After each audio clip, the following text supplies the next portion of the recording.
man Khalifa Ndiaye laa tudd di nekk journaliste Soleil waaw defe naa jeex na loolu la. ñu nekk ci Cameroun fii ci Coupe d'Afrique des Nations bi notamment fii ci Bafoussam fii équipe nationale bi Sénégal daal di nekk ngay assister ci sa 16e Coupe d'Afrique des Nations ak yeneen compétition yëpp mais 16e Coupe d'Afrique des Nations qu'est-ce que ça fait di dund sa 16e Coupe d'Afrique des Nations. mais sant yàlla rek parce que bon nit mën na décider benn affaire mais yàlla dogal leneen quoi. donc damay sant yàlla bu mu permettre ba ma nekk sama 16e Coupe d'Afrique nii mais comme ni ma koy waxee à chaque fois rek man awma benn mérite bi yëpp Soleil la Soleil moom moo tax may ñëw fii damay sant yàlla rek lu may wér-gu-yaram bu tax ba à chaque fois que mu am compétition ma mën ñëw mais lépp Soleil la parce que ñoom su Sénégal qualifié ak su qualifié wul yëpp dañ may envoyé ma ñëw ànd ak sama ay naataango pour ñu jéem a rendre compte lu xew fii. donc bon li ma gën marqué moo bëri na sax mais mooy surtout le fait que Sénégal ba léegi mënul gagner Coupe d'Afrique bi parce que ak lu ñu mënta wax Sénégal à chaque fois suy ñëw compétition dañ koy boole ci favori yi alors que Sénégal mësul gagner compétition te loolu apparemment pour man daal dafa xaw normalul quoi laa mën wax parce que lu ñu am ci ay joueurs yu baax depuis man bu ma commencé ñëw ba léegi avant peut-être que beneen affaire la woon mais man lu ma fekkee ba léegi très souvent Sénégal suy ñëw dafay am équipe boo xamante ne war na mën def dara mais soo xoolee ñaari final rek lañ defagum pour le moment loolu dafa néew trop par rapport ak doole bu Sénégal am ci ay joueurs ci ay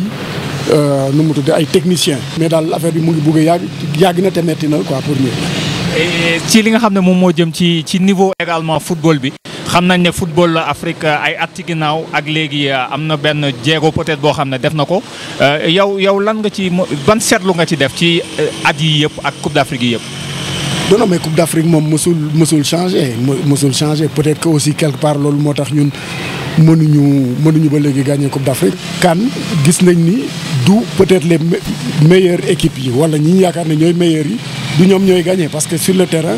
dafa laaj ay yeneen valeur yoo xamante ne du question football wala yooyu rek dafay am ay ñafe deewoo dem ba jeex comme ni ñu koy waxee Sénégal.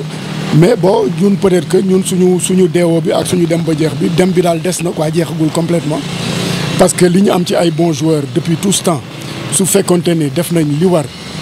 peut-être que heure bi fekkoon nañu gagné bon première fois bi ñu demoon finale en 2002 peut-être que boobu dem ba jeex boobu c'était réalité la woon quoi parce que gisoon nañ ko équipe bi vraiment nit ñi dañuy ñafe di def seen kéemtalaayu kattan dem nañ ba finale jëluñu benn but dem nañ ba finale ñu gagné ñu par tir au but loolu dafa doon wane ni équipe boobu bon ay guerrier la ñu woon quoi en quelque sorte parce que wane nañ ko aussi bi ñu demoon coupe du monde kenn xaaru leen woon dem nañ ba quart de finale. alors ci équipe nationale yu Sénégal yi ñàkkul ne am na benn wala ñaar yu la ci gën a marqué ci at yi yëpp de même que peut-être joueur Sénégal yi ñan la. bon forcément suñu waxee équipe Sénégal dañuy xalaat bu 2002 bi parce que moom mooy bu fi njëkk dem final moo njëkk dem coupe du monde dem ba quart de finale te comme ni ma ko waxee sànq aussi ñoom wane woon nañ seen xarañ wane woon nañ seen bëgg li ñuy def ba taxoon ñu dem ba final bu perdre tiro bi face au Cameroun donc man je pense que équipe boobu équipe bu baaxoon la nekkoon peut-être que boobu lañ commencé di mettre équipe bi dans les meilleures conditions pour que mu def ay performances mais sinon équipe bu Caire 86 ba aussi je pense que intrinsèquement peut-être moo toll na comme équipe bu 2002 bi quoi su ko fekkente ne sax moom gënuñu woon équipe boobu mais malheureusement boobu amuñu woon culture compétition bi mësuñu woon bon géjoon nañ dem Coupe d'Afrique si bien que joueurs yi xamuñu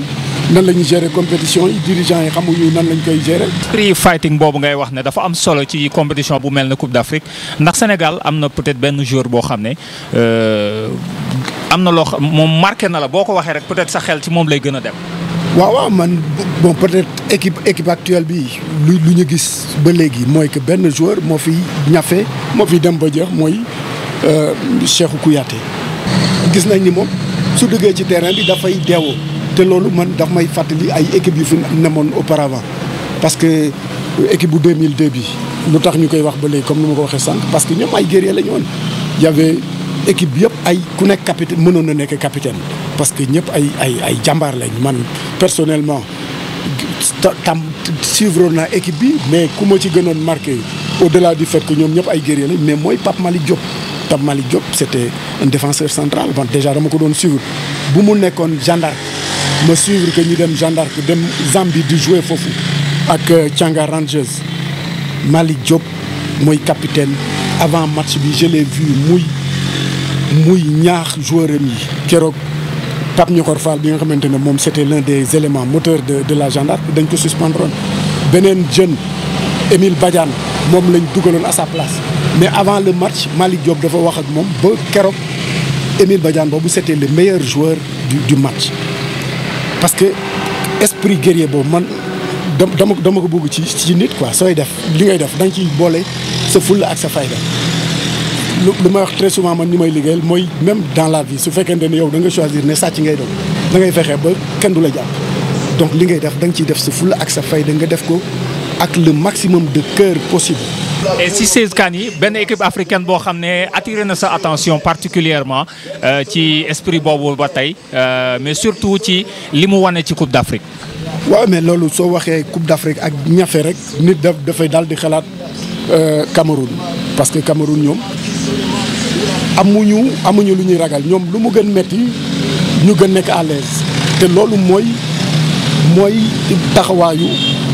taxawaayu équipe de football fii ñun ñu ngi fii Cameroun mais taximan yi soo leen laajee ñoom dañ naan non amul problème dañuy gagner compétition bi bon daañ koy gagner wala duñ ko gagner kooku yàlla rek moo xam mais loolu mooy mentalité camerounais ñoom dañuy ku taxaw seen kanam dañuy gëm ni ñoom ñoo la mën gagner. xam nañ ne journalistes yi bu ñu fi ñëwee c'est d'abord pour faire leur travail mais souvent aussi dafay am benn cette notion bi ñuy tuddee le supporter reporter ndax doyen loolu dund nga ko. bon peut-être au début léegi nag su ma âge bi ma toll nag ak fu ma jaar yëpp macha allah su fekkee damay nekk supporter nag ce serait à désespérer quoi man daal damay ñëw ma def sama liggéey mooy raconter lu fi xew trouver ay sujets yoo xamante ne dina intéresser nit ñi mu jeex léegi nag sénégalais la bëgg naa Sénégal gagner coupe bi parce que sonn naa ci raconter ay défaites su ma sañoon mooy raconter ay victoires au Sénégal mais nag du man maa koy décider man daal sama liggéey mooy nekk journaliste la su Sénégal dugalee dinaa kontaan mais du ma tëb di yuuxu non suñ leen dugalee aussi dina ma métti mais du tax ma jooy juste là bon mësuñu gagné coupe nag peut-être suñu gagné coupe dinaa jooy mais ce serait très bien ce serait au moins justifié mais pour le moment bon damay jéem a détaché wu le maximum possible pour am lucidité analyser lu ma gis parce que vraiment su fekkente ne sentiment bi dafay dépasser professionnalisme bi peut-être que dañuy dévier tuuti quoi donc damay jéem a fexe daal nekk le plus professionnel possible pour que vraiment sama jugement la nit moom ak nu mënta demee yow da ngay gis lii keneen gis lii nga analyser nii keneen analyser neneen mais damay def en sorte que vraiment